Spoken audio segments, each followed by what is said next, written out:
Hi, welcome. So, my name is Dawn Spinella. I am the director of the American Screenwriting Conference. It is part of Sacramento International Film Festival's Screenwriting Day. That is my background. The rest of the week is devoted to filmmakers, but I love my little niche. And I know, folks, April 19th, mark it on your calendars. That is coming up right around the corner. That's the deadline to get your screenplays in. So get those in. And then be watching for the event. The date is to be announced as yet. It will be coming up in May. So you want to pay attention to when that's happening. And then Marty has also asked me to let you know that the 48-hour film festival will be happening, and that has another to be announced date on it. So just check that out. Anyway, I want to get started because I have this really awesome, interesting, unique guest tonight.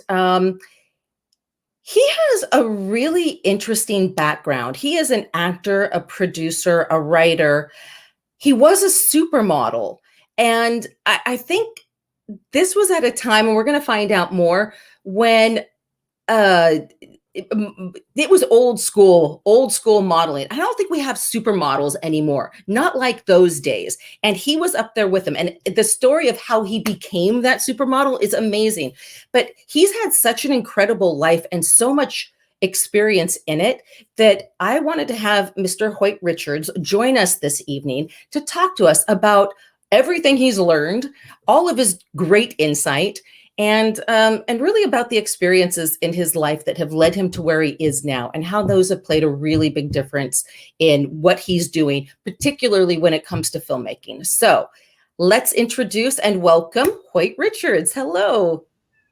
Hi, Hoyt. Hey, Dawn, how are you? Good. Isn't it weird, like being in here? It doesn't. We don't know if anybody's watching. Well, the mystery is always a little exciting, right? We'll just imagine there's hundreds of people out there. Well, I'm imagining that right now. We don't have an audience, like an in-house person. We need some canned applause, I think. And that would make me feel not quite so disconnected from the world. Yeah, they were doing that on that WandaVision. Did you see that? They were doing all the canned laughter and stuff. Yeah. Oh, I don't miss those days. No, okay. Yeah. Well, hey, thank you so much for joining us tonight. You're down in Los Angeles, so we're in the same time zone. That's correct. Yeah. All right. Well, this is so cool. I'm talking to a supermodel. Well, a former supermodel. I know you roll your eyes, but it's really cool. Back from the Stone Age, yes. Yeah, that was a while ago. Another era. It's another time, but a lot of cool experiences. But before we get there, I want to start with what you're working on now. Tell me some of the stuff that's going on with you. I know that you and your partner won one of the categories in our screenwriting challenge last year. That's right. What script was that for? That was for, I believe it was Away with My Heart. I know we had two placements. So we had two scripts, Invisible Prisons and Away with My Heart. They're both stories that I'm very, very proud of. I love my writing partner, Lawrence Nelson. He's a wonderful filmmaker. I actually met Lawrence when he was in film school, and we did his thesis project together and really hit it off. And he was really into some very gritty material at that point. And then he pitched me this other story that he had always wanted to tell. And I was like, that's phenomenal. And it's so we've gone on to collaborate on a few things. And it's just one of those great synergy things where he's a wonderful kind of first draft guy, cranking stuff off. I'm much better, in the rewriting phase. It's a really nice synergy, and it's hard to find. I mean, I really prefer the process of working with someone. I find it's like an accountability partner, like a workout partner, someone that you show up for. Because left to myself, I tend to procrastinate a bunch. So I love I've written a few things, and usually with writing partners, and I really love that. I do too. I agree. I'm looking for the right for that person. It's hard to find. You're really fortunate that you came across somebody that works like that. You are. It's like a marriage, except you actually have to talk to each other. Yeah. But only about the script. No. Okay. And you can disagree, and it's good. No, I totally agree. I think writers' rooms are amazing. When I was in school, there would be 8 of us around a table, and we would read each other's pages and then throw out give the feedback. And that Right. was so invaluable. So invaluable. Absolutely. Yeah, I always say fresh eyes on something is invaluable. Right. It is. Because you can't see everything. Your brain, and when I teach, I tell people you don't see it all. That's why you need more people looking at this. Yeah, it's a collaborative art form. So, you definitely need someone kind of putting it in a certain direction, but it ultimately is about everyone kind of imprinting what they see in the story. And obviously someone's got to make the decisions and make the calls, but it really is it's a remarkable thing. I know when I'm producing a movie or, I've directed some things, it's like, I'm very welcome to getting feedback and getting ideas, because as the director, you get to take credit for all of it anyway. So why wouldn't I want people to come in with great ideas? Exactly. But it's very, that's what I love about filmmaking. It's a team sport, and I was an athlete, and it's the only thing I can compare to getting out of the sports field is making a movie. Really? Yeah. That's a really interesting comparison. Yeah, because it's go time when you're on that set. I mean, to me, it's the most fun place on earth when you're on a film set, because anything that can and will go wrong does. And It's all about putting out the fires and keeping it going, and just being realistic that there's going to be bumps in the road. And at the end of the day, you're not saving cancer, so no one needs to get too freaked out. I have a 0 asshole tolerance, so everyone's got to behave themselves. And I love the whole process from soup to nuts, from writing it all the way to editing, all the way, that's the final rewrite, is the edit. So I really enjoy that part as well. And so you edit as well? I do edit, not as well as I could, but I know Premiere Pro, and I usually lean on someone to do it, but I work with them. But I'm teaching myself to do it myself, but I don't need to wear too many hats. But I have a friend of mine, actually, the guy I wrote Dumbbells with, he's become a phenomenal editor, and it's completely shifted the way he does his writing, because you start, and the way you direct. So I want to kind of step into those shoes as well. So I just have a different lens. Oh, it totally does. I edit as well, and I know that when I really started doing more and more editing, that really informed how to approach the shoot, and how to even approach what's on the page. Yeah. So the sooner you can figure out as a writer how you're transitioning between your scenes and getting that on, like, that's going to save you so much time shooting. Yeah. And it's going to help with the editing. And then that's just a small, tiny piece of it. But it also started me thinking, okay, I know I want this shot of this close up at this reaction time. I want to write that in without, writing it in. But those are the things that I see, that I know once I get to the editing phase, this is something that I would want. It's really changed the way I write. Yeah. Did you ever read Robert Rodriguez's Rebel Without a Crew? No. Yeah, he talks about that, because he started out literally he had only 2 VCR machines, and he had to learn to edit off the 2 VCR machines. So he had one tape of the actual thing and the tape that he would try to copy onto he would piece it together that way. So he learned to think of it in that like, what part do I really need of the scene? So he would only shoot the parts he needed. And that's why he was able to pull off his first movie I think he made it for $7,000, but Paramount bought it and put him on the map. And El Mariachi. It's a great. I saw that. That was fun. Rebel Without a Crew. Is that what? Rebel Without a Crew. Okay, cool. I'll check that out. I know when we're doing kind of indie filmmaking, you have to wear a lot of hats. So. Yeah. Because the funny thing about independent filmmaking is, it's an absolute blast, and but generally, by the time you're getting into post-production and the edit, there's usually only a couple people who stay on board and push it over the finish line. Like, people just bail off, and there's only a couple people that stay that invested, to see it to the finish line. And that takes a lot of tenacity, and that's what you certainly need in this business. Absolutely.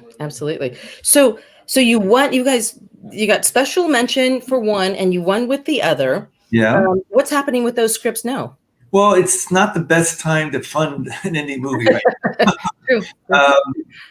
COVID's just made everything, it's just increased the margin of what things cost. So I've been kind of focusing on creating some new scripts, as well as, I've got some documentary type things that I can film while things are going on, developing those. And just kind of preparing for what's going to happen after all this. I've got a couple acting gigs coming up, and so that's kind of nice. And I'm just kind of rolling with the punches. I mean, luckily, I had a commercial that I shot a couple years ago that's still running, thank goodness. So that's kind of gotten me through the lean times of the COVID, and I feel very blessed about that. Oh, that's great. Yeah, yeah. What commercial is it? I'm going to keep my eyes open for it. Lancome. It's with Julia Roberts. It's a fragrance. It's one of those French names. Okay. All right. I'm going to be watching for that. Sure. She's got that Julia smile. It's like, Yeah. What an interesting. Oh man. Okay, we're going to get to more of your life soon. So tell me. Okay, I want to show a clip. I want to show a clip from Intersection, a film that you produced and starred in. Right. When was that shot? We shot that, I want to say 2012. Okay. We made it for about 120,000, I think is where the budget ended up. And it was in a town called Taft, which is on the way to Bakersfield. Okay. Literally out in the middle of nowhere. But because the town was so kind of abandoned, it was an old kind of oil-based kind of place, and it's completely that's all moved out of there, and now it's just like a bunch of meth heads and just run down. It's like a ghost town, but it increased the production value because Liddy just had the point and shoot, and it looked amazing. You would have thought we had a great production designer. We did. But I mean, a lot of the town played its role, which really helped us, and it gave it a nice little character. That's awesome. Okay, so set us up. Tell us what Intersection's about, and then set us up for the scene that we're going to see. Yeah, so Intersection's about this guy who basically it's a femme fatale story in a sense. This guy has had a terrible accident about 6 years ago with his teenage daughter, bringing her home from a gym meet, and has an accident. She gets killed. His marriage falls apart. He's become alcoholic. He's just losing it. And every year he goes back to the small town where the accident occurred, and pays homage to his daughter. And each time in the last few years, he's been saying he's got to stop doing this because he's just stuck in a rut. He's at least aware of that. But this time when he gets there, he has car problems, and he ends up having to be stuck in town for about 3 or 4 days. And during this time, he meets this younger woman who kind of reignites his idea that maybe there is hope, and maybe he can find something positive in his life. But she comes with a pretty sordid past, and that takes them both down a pretty dark path. And it's a psychological, thriller with a little romance thrown in there.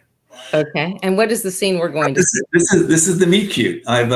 This is where I've just been told that this woman is in town, and that she did a gesture of putting some flowers on my daughter's grave. And I'm a little surprised, who would do that, not even knowing me. So I've been told the least I could do is have the manners to go and thank her for that. And this is the moment when I meet her for the first time. Okay, very cool. All right, Jordan, roll that beautiful footage. White House at the end of the next street.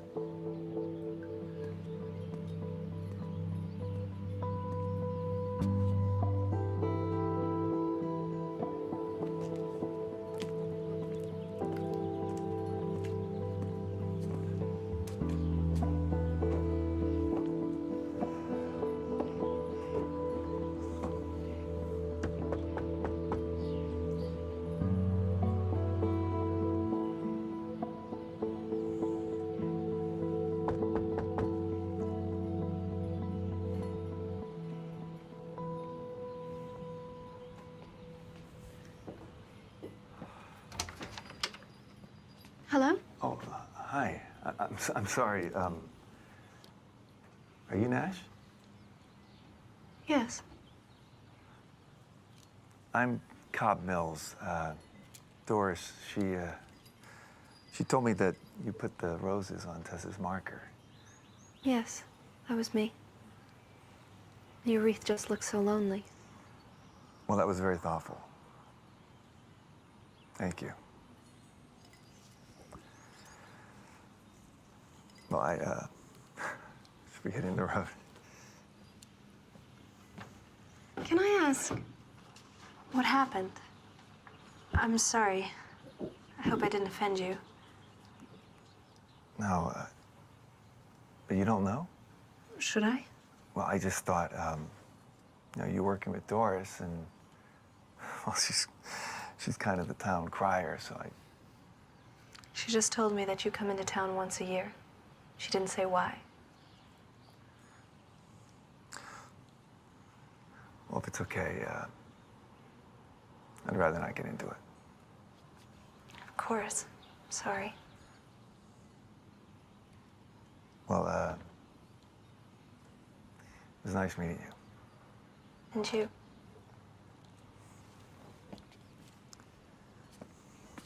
Okay.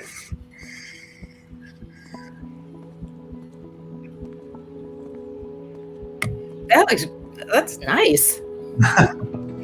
Sorry, I was on mute. I'm talking to myself. No, it's fun. It's a nice little. It goes places you wouldn't expect, and then it has a nice little surprise at the end, a twist that people seem to like. Yeah, I'd like to see the whole thing. Yeah, you have a real Clint. It's on Amazon. Watch it. Oh, it's on Amazon. All right, good. Yeah. I'm gonna put it on there. All right, it's on my list. So I think you won a lot. You got a lot of laurels for this, right? Yeah, we did. We won like 50 Best Pictures. It had a nice run on the festival circuit. I've learned that there's only about half a dozen festivals, and maybe not even that many, that can actually move the needle as far as getting a distribution type deal. Right. I really pushed this film hard to kind of. I never had gone down that route before, just to see what it would be like, and it was obviously great as a filmmaker to get the kind of attention we got and the accolades. But it ultimately, no star, no name director, no hook that's anything special, and because of that, the distributors would be like, "Oh, that's great! You won a bunch of awards. Can't help you." So it's been interesting to kind of discover how that game works, and you have to kind of do a lot of your own marketing, and it's tough when you're just trying to gather up enough money to shoot the damn thing to think that you actually leave some money left over to try to market. It's Right.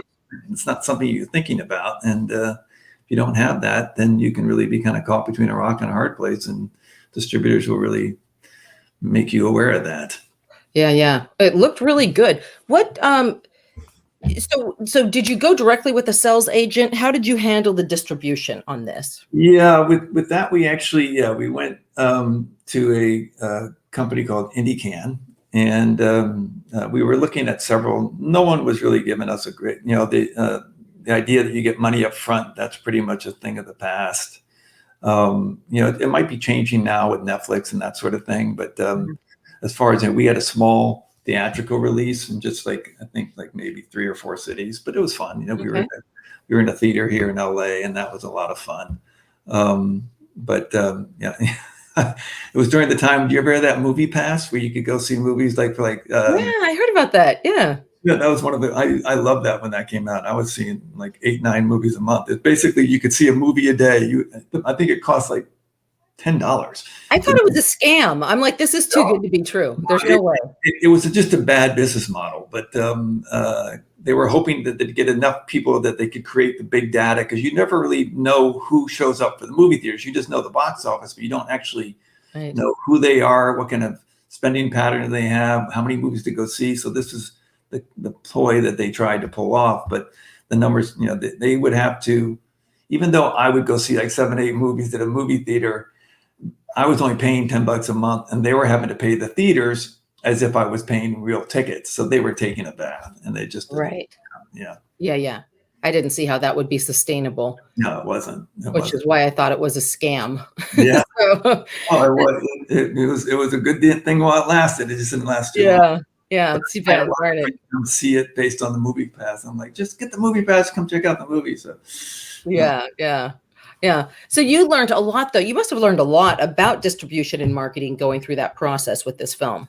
yeah, I wish I could say some positive things about distribution, and I really just it just seems to be shark infested waters. I actually tried to start a distribution company at one point, and this film was one of the ones I was trying to kind of look into that.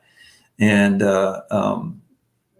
without naming names, the person I kind of got involved with who had a background in that, who because I basically said if we could become an ethical film distributor, we would be able to help out all these indie filmmakers who make a lot of the same mistakes that everyone makes going out of the blocks. You just don't know. Right. So rather than penalize them for that, teach them that. And those initial movies generally don't have a lot of success, so you don't have to punish the filmmaker for it. Right. And I said we would be able to grow a foundation and a base which could really flourish. But as we got deeper down the rabbit hole and I started to discover his tactics, I realized that not only was he lying to me, but he was also lying to the clients, and I was kind of passing on his lies to some of our filmmaker clients. And now I'm being complicit in the lie, not even knowing it was one. And so it just really went. And so that's been my experience with a lot of distribution people. They're just shady and out to take advantage. And I haven't met one filmmaker who's had really a positive experience with distribution yet. Man, I think we need to find another system, another paradigm, and shift that to make it work so that it does work better. Yeah, it's I don't know. I mean, all those film markets, there's all sorts of backhand deals happening, and there's always, it's very hard to get them to be accountable. Even these, the sales agents that you work with, trying to get them out the quarterly reports, it's like pulling teeth. They serenade you when they're trying to sign you, and then you can't get them on the phone sometimes for 6 months to a year. They just ignore you, and that's just the way they do business. Wow. Yeah. We need a better system then. Something needs to change. And you would think that with everything going digital the way it's going, there's got to be something new in play or a new. Yeah, I agree. This is kind of the Wild West right now. I mean, I don't know where it's all going to end up, but yeah, I mean, in many ways, I think COVID forced everyone ahead a few years of kind of directions we were probably going. Not only the same way it did for business, like with Zoom calls and all of that, and businesses realize they don't need to carry as much overhead. I think a lot of people really got comfortable looking at content at home, and I certainly know I've never been one to watch a lot of television. I've been much more film focused, but when I was down for the count with the COVID lockdown, I ended up watching a lot of television, and since they've moved into the streaming platform, and you're not kind of committed to commercials, and basically in an hour you have 5 act outs, as they call them, where you have to kind of have like 5 artificial cliffhangers to get someone to come back after the commercial. Now you can just take the 42, 48, 51 minutes and tell the best story in that episode. Right. So I think we're in the golden age of television right now because of that, because the structure that television is now requiring isn't hampered by commercials. Right. So, that's pretty exciting. But still, I love movies, and I think people are always going to want to go to the movie theater. I think you get into that kind of trance when you're in a group and you enjoy that group experience. And I hope it never goes away. It broke my heart to hear that ArcLight and Pacific, theaters are all shut down. They're gone. They're out of business now. Oh no, I didn't hear that. Oh, gone. Well, I guess we'll see what happens next. Yeah. So while you've been hanging out at home during COVID, and I think it was only in the last month that there's that new Netflix series called The Serpent. Have you watched that at all? I have not. I just watched the trailer of that last night. But I did the first episode, and I only say that because they do this like little on the screen. They play with the time. They shoot and present this thing. It's all whacked around. The timing is wackadoodle. So you really have to be flexible and open and just kind of paying attention, and they'll bring it around. You'll get it. But sometimes I had to say, wait a minute, am I in the past with this person again, or am I now? So that was the big problem. And then they have these little like title cards, right? And it's like the airport the airport signs when that changes and it goes, oh, Thailand, Bangkok, so they try and give you location with that. So it's cute, but it's the fact that you're running in and out through all these time periods, and this happened then, but then you're over here and then this, but they pull it all together. So once you can get past that strange timing, the acting and the writing and the shooting, oh my gosh. Yeah.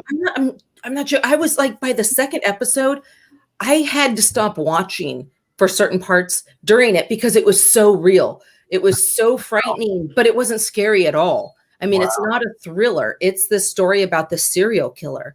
And way they've written it and the actors and the way they've shot it is so compelling that I was tense just watching, like, oh my God, could this really happen? So anyway, you have to do yourself a favor and watch it because it's really amazing. There is some great stuff out there. Yeah. And, I mean, it's really. And subtitles too, because they speak in French a lot of the time. And so it's very international. And I think that's why it has such a global mass appeal right now. So it's been high in the rankings since it came out all over the world. And I think that partly is partly why. So very cool. It's very cool. Great. Wait, do you have a favorite type of film that you enjoy doing? Not really. I mean, I do get asked that question. I just love writing movies I'd want to see. I always remember Jerry Bruckheimer saying that, like, he just makes movies he wants to see. So, I consider myself a bit of a film buff and someone who kind of has a pretty broad taste in subject matter. So I just try to stick to that as a movie lover and a movie goer. Things that if I think, oh, I'd love to see that, then I try to see that manifest. So I go from comedy to drama to action to romance, whatever it seems to be that kind of resonates with what the story's calling for. I just my mother brought me up on musicals. I mean. I can't watch Sound of Music without thinking about her and crying because, she just completely, infused our whole family with all those musicals from those times. And, so I think it's all fun.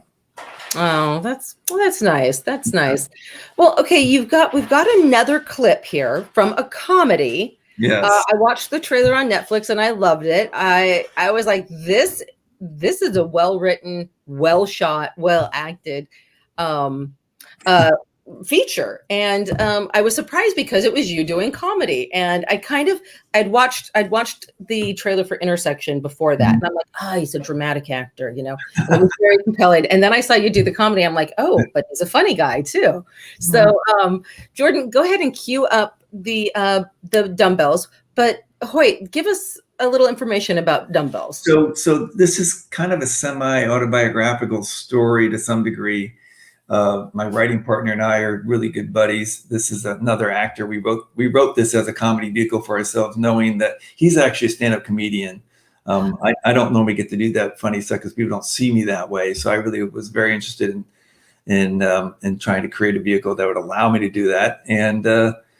And then I've got this crazy background we'll get into later, and it actually gets touched on in the clip that I incorporated into my backstory of my character. My character's name is Jack Guy. And Jack Guy was actually the name of a model I met when I was back in my modeling days. And it was such an unbelievable name. I'm like, dude, I got to use your name in a movie because who's called Jack Guy? So my character's Jack Guy, and we're finding out a little bit more about him in the scene. Okay. All right. And you are recutting dumbbells right now. That's right. That's right. Brian, who's become Mr. Super Editor, has completely reimagined dumbbells in a more kind of 2021, more PC version. This is kind of an ode to the 80s comedies. So it has some raunchy parts and things. It's fun. Cool. So both versions are fun. And, you're never finished, right? No, you're never finished, right? Yeah. So when he's done cutting that, where can we see dumbbells? We're actually looking to possibly release it as the first NFT film. Have you heard about these NFTs? Non-fungal. Yes. So it would be someone could buy it and do with it what they want. It's actually Carl Reiner's last film before he passed away. So We have we have some good celebrity cameos in it. That's a really strange concept to me, that you can release the film. Now, I've heard about people, I read about it with people doing pieces of art, right? Right.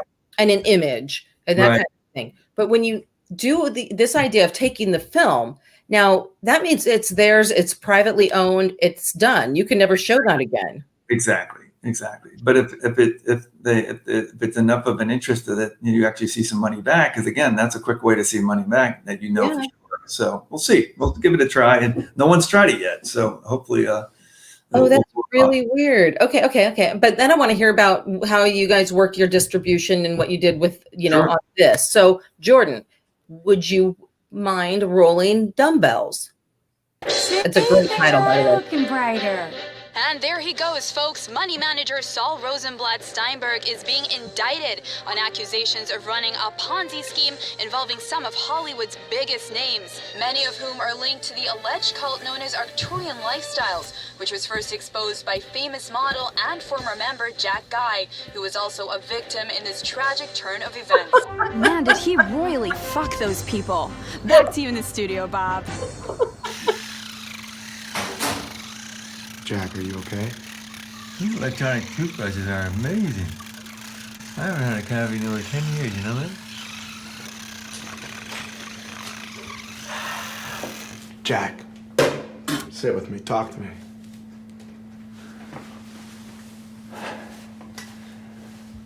What's up? Something wrong? You tell me. Tantu.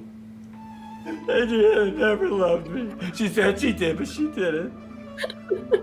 She went away on a photo shoot. She never even came back. She fell in love with some German photographer with a ponytail. Dirk the jerk. I didn't join the cult, Mother! No one joined the cult! I was brainwashed! I mean, my God! They told me I was saving the world! He said, sign here! You'll help save the world! I signed! What would you do? Then to answer your question, yes! I did think the spaceships were coming! I guess what bothers me the most is that no one ever seems to take me seriously. I mean, even in the cult, my nickname was Dipshit. I remember the day I escaped. February 2nd, Groundhog Day. I was running buck naked through the forest with nothing but a squirrel pelt and my dignity to keep me warm, but I got away. That was the first day that I really questioned my decision to change my name to Jack Guy. What's your real name? Phil Wienerman. Wait a second. What should I call you, Jack or Phil? I don't know. Actually, I was thinking of changing my name again. I always liked the name Jim. Considering that you want to be taken seriously and you own a fitness club now, Gym Guy might not be the best option. I'm just saying. There you go. Okay, all right. Listen, I just wanted to thank you. I don't want to again for stop. doing Okay, that's good. Oh my gosh. Thank you, Jordan. Oh, that was so awesome. Thanks, Jordan. Oh my gosh. So funny. I can see how, that's definitely taken from your life. Yeah. You know what? It becomes that much funnier if you know your story. Yeah. Right. Well, and then it's like, that's oh, the irony. When in doubt, make it art, right? You know? Yeah. So, No, wait, were you a writer on this? yeah. Okay. Brian and I All right. both wrote this. It was the first thing I'd written that got made into a movie. So it was exciting. And, it's really wild when you're spending all those hours at coffee shops, whatever, and you constantly kind of have to, you have to pass the crystal ball back and forth because you're not always both completely believing in the project's going to make it at different times. So sometimes it's like, oh, everything's great, right? It's like, all right, give me the ball. It's like, yes, it's going to be great. It's going to be amazing. I'm going to get it made. Right. And when you're finally there on set and you've got 120 people there and the trucks and the whole thing, and you realize it all came from doing those sessions at the coffee shops and whatever, hours and hours and hours and rewrites, then it's really a very satisfying feeling. It's amazing. Yeah. Yeah. God, that would have to be. So, okay, first of all, what's it going to cost for me to buy this FRT or whatever? Oh, well, to the highest bidder. Out of my budget. We'll see. We'll see. We'll see. You know, whatever. Because I want to see the film. Yeah, we'll see what happens. I mean, it's like I said, it's kind of thinking outside the box, trying to do something, because we were so disappointed with the way this distribution deal went.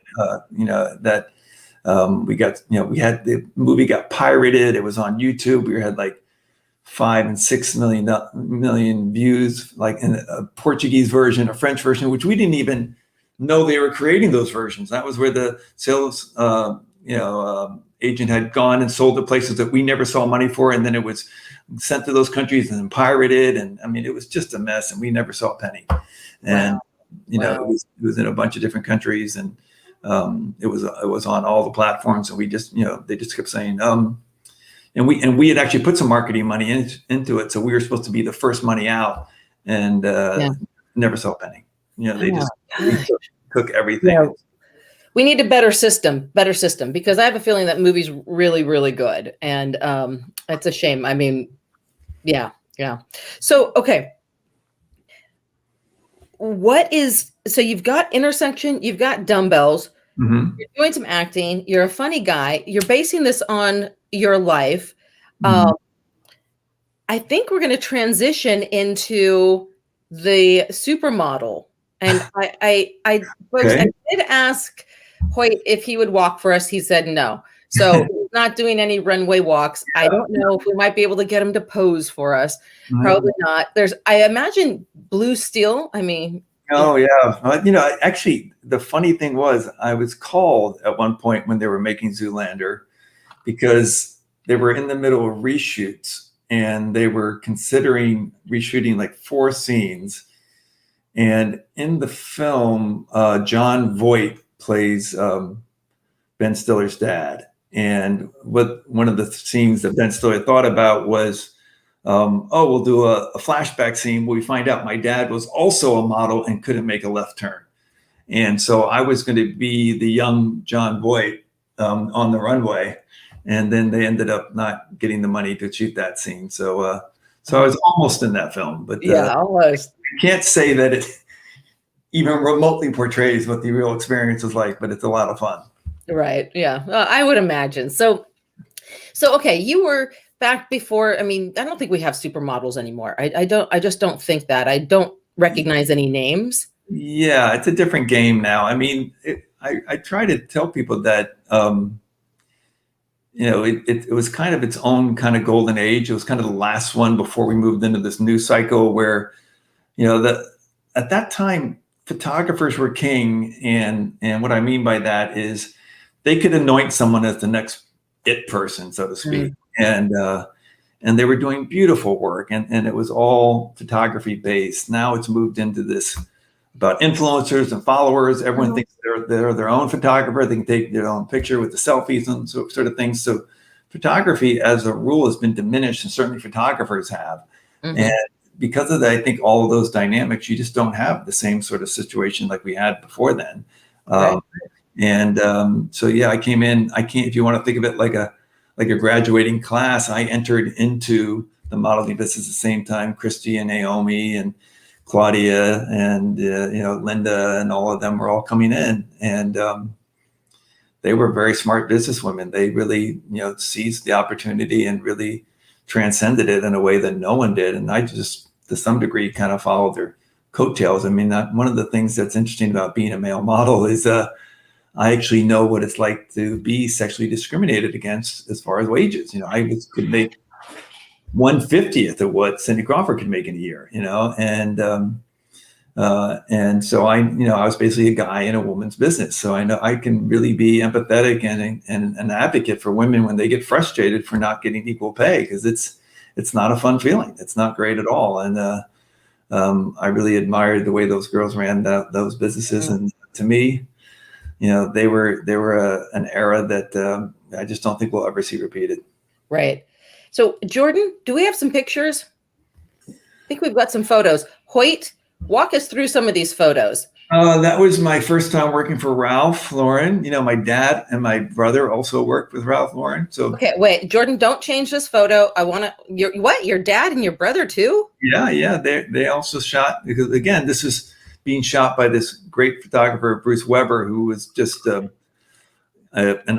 basically a model maker. Like, getting shot by Bruce gave you instant credibility within the industry. And so when I was shooting with Bruce, at one point I was still at school. I went to college in Jersey at Princeton, and they were asking me in my senior year if I would ask one of the school professors to be one of the older models. They were looking for an older model in an upcoming Ralph's shoot, and I was like, I was a football player, and I was having a hard time already saying that I was a model to even my teammates, let alone my classmates. I wasn't going to go to a professor and go like, hey, would you like to be a model? I was like, there's no way. And I said, I don't even know what you're looking for. And they said, well, imagine yourself at age 55. And I'm like, well, my dad's 56. And they said, oh, do you have a picture? And I literally just gave them like a 4x5 picture. And they said, perfect, we'll take them on the next trip. And they worked Oh my gosh. 10 years. And they also shot my teenage younger brother, and one of my other brothers also modeled for a while. So hey, you guys were like the Ralph Lauren family, it sounds like. It's kind of great. Wait, was this later in your modeling career or earlier? This is very early. I was probably 22, 23 at that point. And did you have any special training, or did you just like get up one day and go, I'm going to look like this? Yeah, I guess I've heard of these model schools. I don't think there's any training for it. Model schools. I think they're all just taking money from people. But modeling is something. I think having your picture taken is a lot about just being comfortable and realizing that in many ways doing less is stronger. You just have to have something going on in your head. It's like, you have to just have the confidence to hold space and have thoughts. And we're all interesting when we're thinking about something, and so I was kind of unbeknownst to myself at that time, kind of a frustrated actor. And so I always tried to do pictures that were kind of cinematic, meaning that it felt like it was a frame out of a film, like something was happening. And I used to love do pictures like that. And I think ultimately that served me, because I was always trying to have some sort of moment occurring while the picture was being taken, rather than just standing in front of the camera and trying to look handsome or beautiful or whatever. So tell me, do you remember what you were thinking at this moment? I do not. You're like, that tree is beautiful. That's the 1,000-mile stare that I did learn to perfect. That's Blue Magnum right there. All right. No, it's awesome. It's beautiful. It's beautiful, obviously. Jordan, let's see the next one. Oh, this is interesting. Yeah. So I did this campaign with Faye Dunaway for Mal. That's Faye Dunaway? Yeah. Holy cow. Yeah. Wow. Enhanced by some, help, post-production. But she was terrific. She wasn't, she was tough with the hair and makeup people, but she was really fun to work with and just great. And I've been spoiled working with some of the most beautiful. Oh my gosh. On the planet. Yeah. No kidding. And is that sweater like very expensive? Cotton? What is that? No, it's all cashmere. It's all cashmere. That's cashmere. Yeah. Oh, of course. Like 8-ply cashmere. Yeah. Is she wearing anything underneath that sweater? Just a bra and panties. That was it. Okay, yeah. So she was. All right. Well, we want to know some of these secrets. Let's see the next photo. That's beautiful. Yeah. All right. So who is this? Helena Christensen. So she was married to that rock star for a long time, but she's a Danish girl, absolute beauty. She actually has become a photographer now. And this is a campaign we did for Lacoste. We were Mr. and Mrs. Lacoste. Yeah, really cute. Really cute. Another hard day on the job. Yeah, another hard day on the job. Would you say that like this is really about the female and the guys there just to like make her? Yeah. I mean, listen, like I said, I was there as a prop for her. It was, she was the mega star at that time, and I was just trying to compliment her. What's the next photo? That's awesome. Yeah. Oh. Yeah. So that was a shoot we did up in the Italian Alps. It was beautiful, great black and white story that we shot, out in the middle of nowhere. I mean, when I was at the peak of my career and could kind of pick and choose certain jobs, I just stopped going to the cold locations, because those pictures, you have to change out in the like get down to your undies and change, put the next outfit on, and it was freezing. And that's so when I finally got to the top of the heap, I'm like, no more snowshoes. Like, that's it. I just want tropical beaches and good old times or indoors, and so this is don't blame you. Don't blame you. What's the next one, Jordan? Oh, this looks like another Ralph Lauren or something. That's another Ralph Lauren one. Yeah, exactly. Is it? Yeah. Yeah. So lovely. Yeah. Both those girls. The one on the left, Isabel Townsend. I think she's somehow connected to the royal family, I believe. Oh. And the other girl, India Hicks, has gone on to be a really important interior designer, I believe, and stuff like that. So, yeah, always some interesting personalities. So those Ralph Lauren shoots were like being on a movie set. So many moving parts. They treated you just like the best you can ever help. My dad, that was his very first job. I'm like, Dad, you're starting Liddy at the top. Oh my gosh. Yeah, that had to be something for your dad. It's only downhill from there. But that's really cool. Yeah, so, like you said, today I don't know much about acting, modeling, or what this modeling, what's going on out there now. I don't even look at magazines, to tell you the truth. But it's a much different game, and people can brand themselves and create themselves. And do you think there's more power in that, or?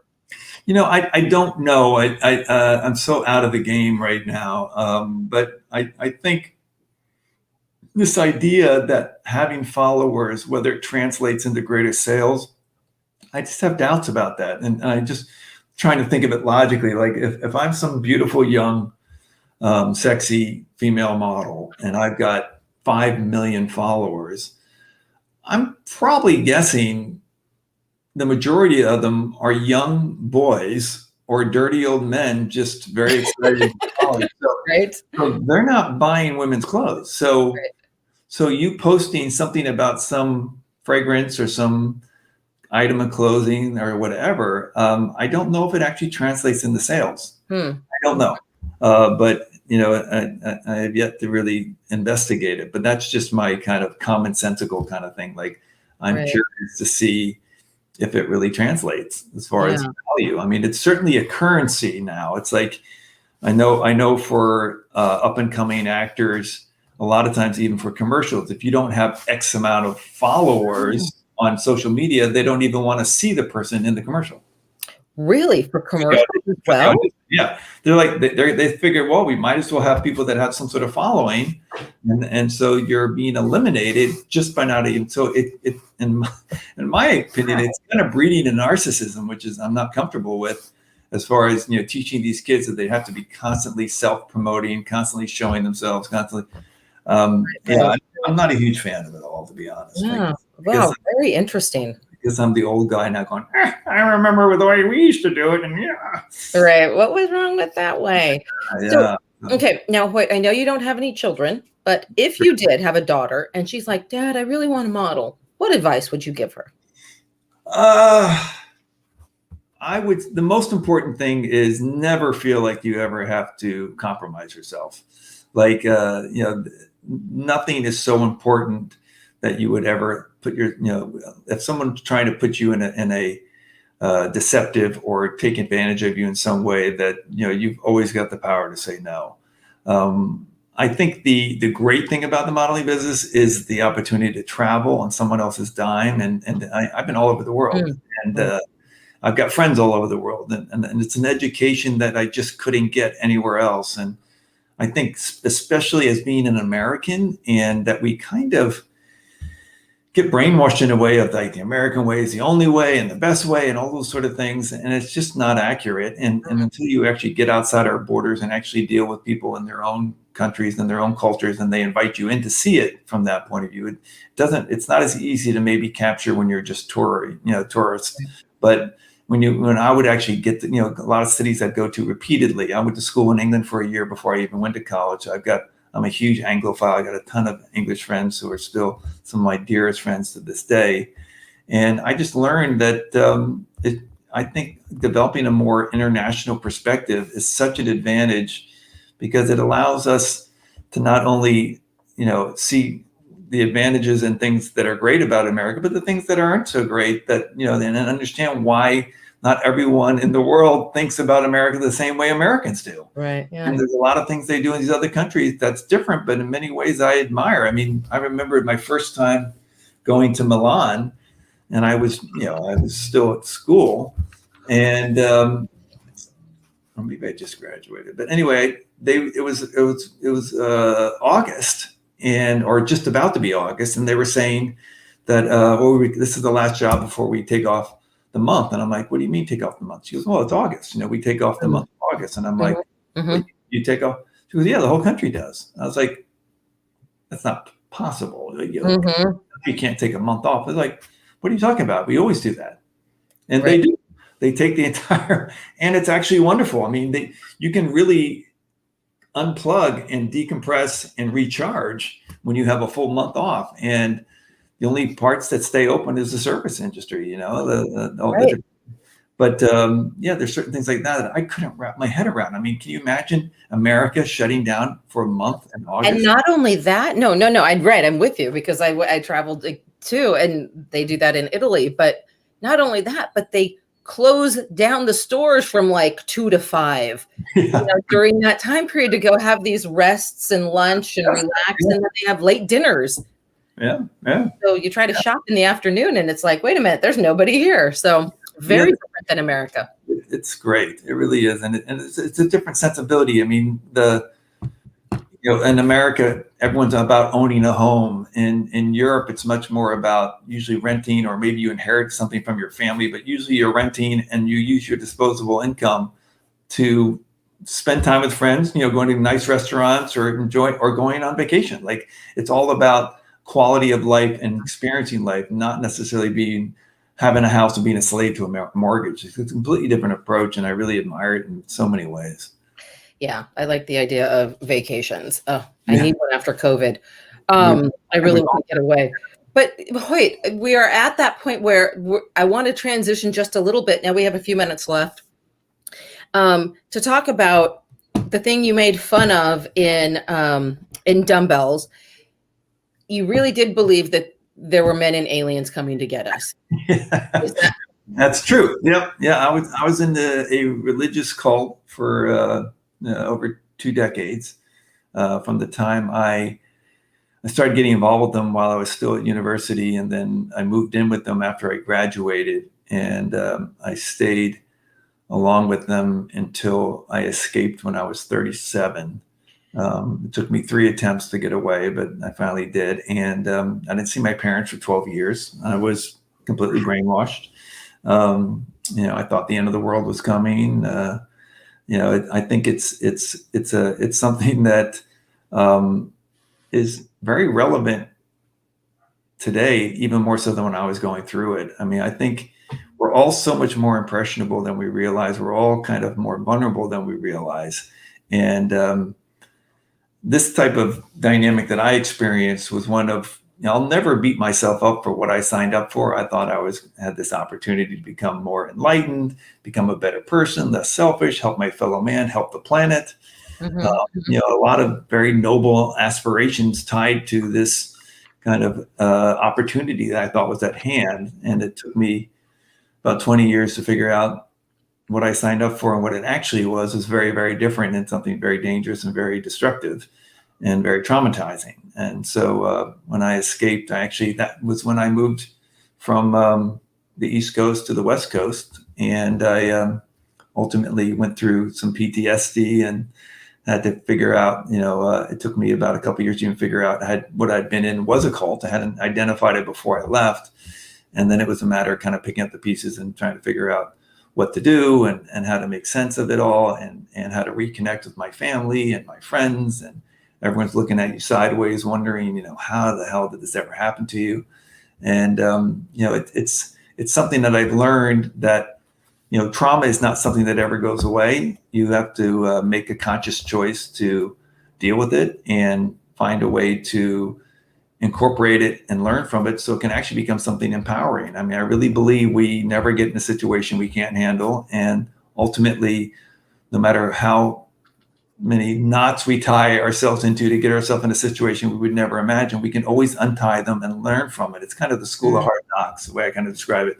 I don't recommend people taking the courses I took, but it was a really invaluable experience. And it actually turned me into the storyteller that I am today, because in the recovery process, they talk about diving into the creative arts, because creativity and whatever way it expresses itself, whether it's through writing, whether it's through dance, paint, sculpture, acting, whatever. It's an experience of kind of showing the way you look at the world and expressed through some sort of means. And if you can find some beauty in that, and others find beauty in it, and you start to recognize, well, part of this lens that I have to create whatever I'm creating is based upon this experience that was really painful and I suffered. You start to go, oh, this is kind of gasoline for my creative engine, and ultimately it can be a very healing experience to start saying, oh, well, no one's got the point of view I have because of what I went through, and that's how I ended up, incorporating it into a lot of the stories I tell. I usually tell a lot of stories where the antagonist is really an inner antagonist. So basically, the protagonist is his own worst enemy or her own worst enemy. And so I find those stories are really relevant to what I would, when I was in this group and people would have the courage to even say, you sure, hearing about it sounds a little culty maybe. And I was like, fuck, you think I would be in a cult? And I knew nothing about cults, but that's this kind of level of ignorance that most of us hold. And it's only through hopefully starting to tell these stories. And one of the projects I'm actually working on is developing a TV series where I'd be interviewing other cult survivors, because I just think there's more, you have a face and a personality on who's gone through these experiences, who's learned from it and can talk about it. Because the kind of journey is basically you're a victim, you survive, and then you can thrive. And that's kind of the journey you have to go on. Unfortunately, most people don't have the kind of humility or courage to heal, because they can't go back to that first moment when you got involved with these things and admit to themselves that they were basically on some level being taken or conned or manipulated. And because it means, like for me, I met originally the cult leader at 16 at the place where my family would summer up in Nantucket on the beach. And I had to go back to that moment and say, from that moment forward, I had this very negative influence in my life who was manipulating me into making decisions and choices based on this manipulation. And that's a lot to unpack. It was a good 25 years to kind of unpack and look with this new lens. And that takes a lot of work. And a lot of people, that's just too terrifying. They'll just dig in their heels and say, no, it wasn't that. I'm just going to move forward and I'm not going to think about it. And unfortunately, trauma doesn't go away. Right. And that's very hard for just anybody. I mean, if you were to describe a cult member like that, it could be somebody in a bad relationship, really. I mean, well, those are actually, those type of relationships are called clinically cultic relationship. That's the most common cultic relationship, is a one-on-one relationship. The type of relationship where the person you're seeking the love and approval from is in some way controlling and abusing you. And you unconsciously kind of given away your power to them. You put them in some sort of authoritarian position to decide whether what you're doing is good or bad.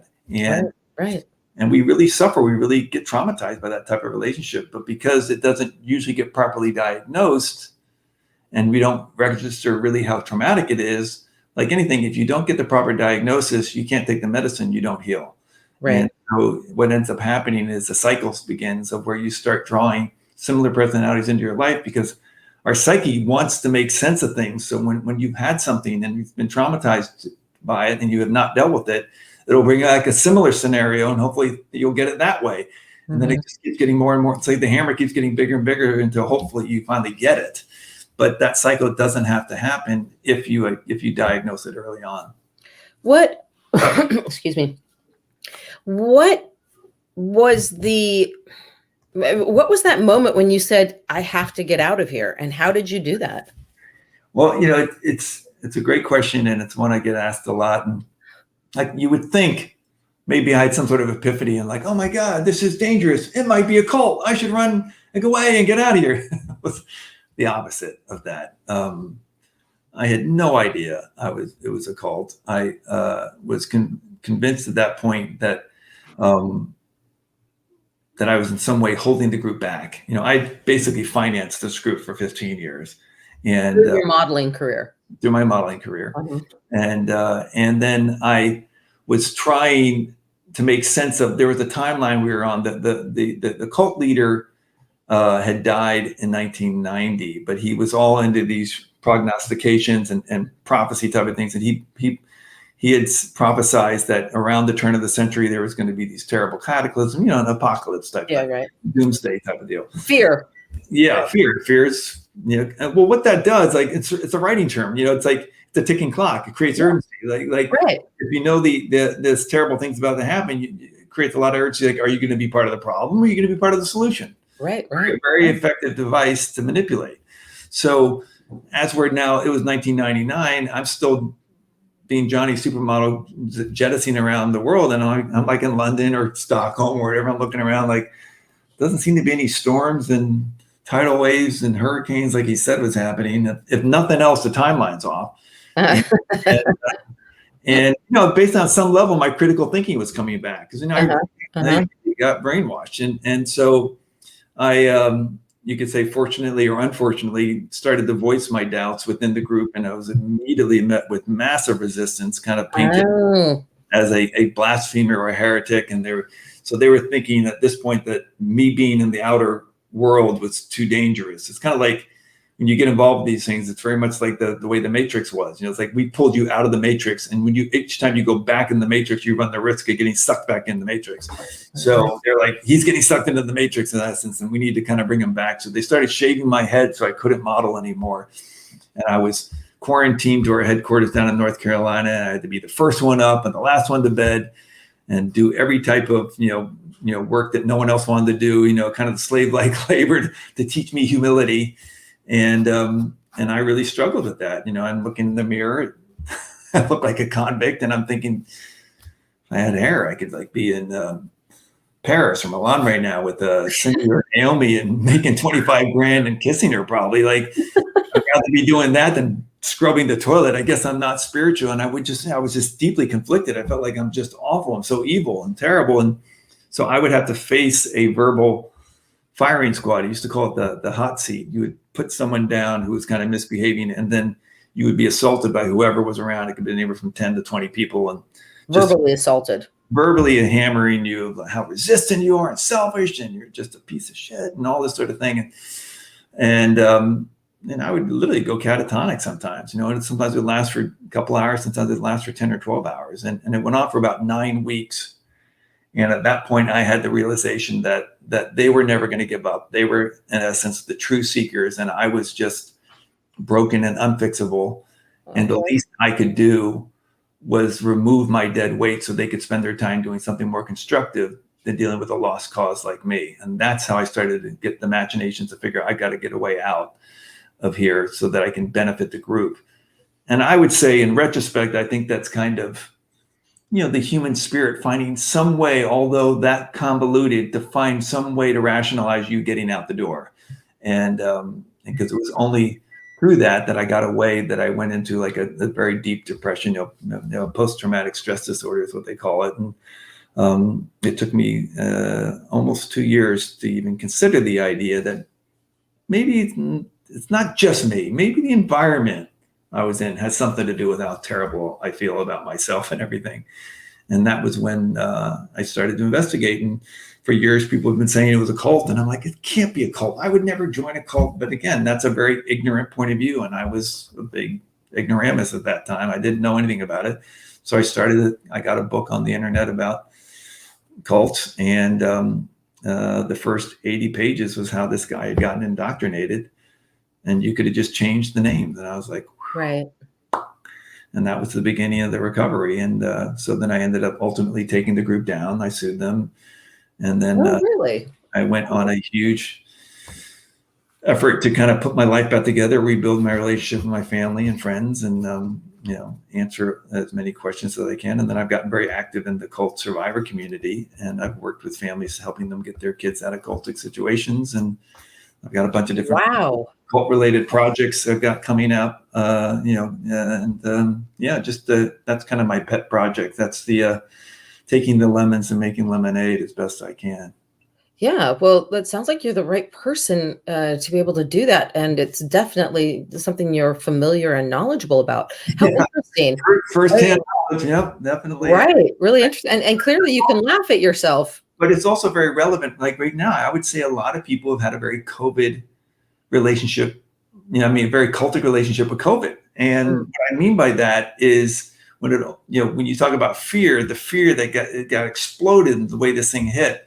And people fell into one of two camps, either kind of it's a hoax or it's the end of the world. And they're both extremists. And when you're in an extremist mindset, it's very cultic, right? Because the middle ground is where your critical thinking is happening. But when you stay on those extremes, it's like you can't even hear new information. All you can do is you're just convinced, although it's like you're in the Matrix, right? It's like that the Matrix is trying to pull you back. I can't hear what you're saying. Just like, no, I don't want to hear. Yeah. And that's never a good place to be. So, I personally, having gone through it, I was like, God, it's a really bad flu without question. But I thought the whole world was coming down. Like, I can handle a bad flu. Like, this is not for me freaking. I spent 20 years on eggshells thinking the end of the world was coming. So I was not going to go back into that. Right. Yeah. Crazy that this experience I had prepared me for a pandemic to not freak out like the way a lot of people did. Right. Oh my gosh. No, I think you're so on it. And I think the extreme politics that we're seeing today are very cultish. Absolutely. It's frightening to hear these extreme sides go crazy. Yeah. No. It's not constructive. It's like, it's like once you start polarizing anything, the best way to control someone is through black and white thinking. And the best example of black and white thinking is when someone convinces you that at any moment you can make a right or wrong decision.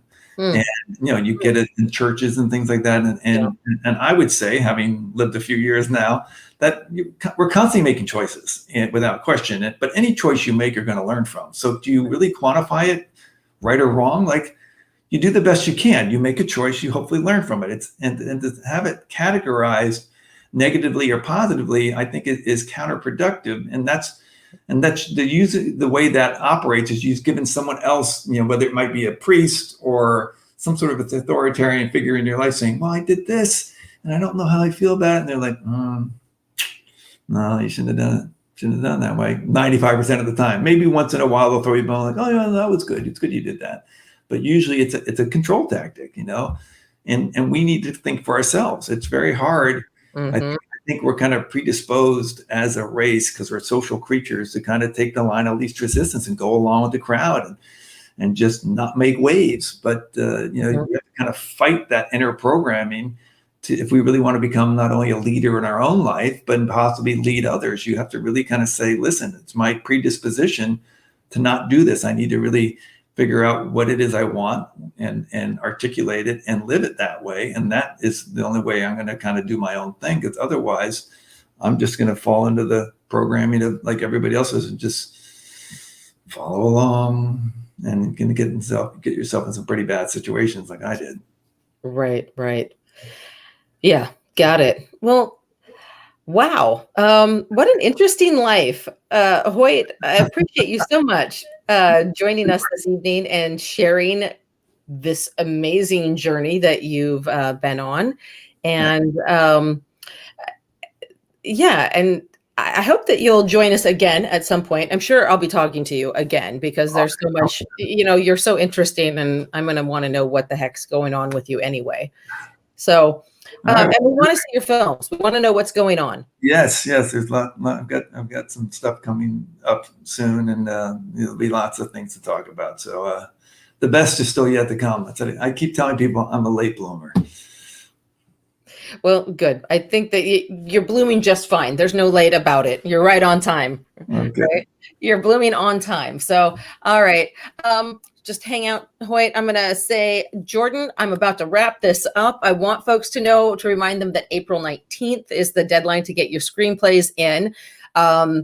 to be announced in May. The festival is coming up, and the 48-hour film festival. I remember at the screenwriting conference, we've had great folks in the past, like Lou Hunter and Dallas King, Michelle Amore, Felicia Mary, Nick Leisure, Richard Broadhurst, so many great talents. And then at the festival, Colin Hanks and Shia LaBeouf and Ben Vereen. So we want to make sure that y'all are geared up, and Vinny, who I think has just arrived in the house, Vinny will be there as well.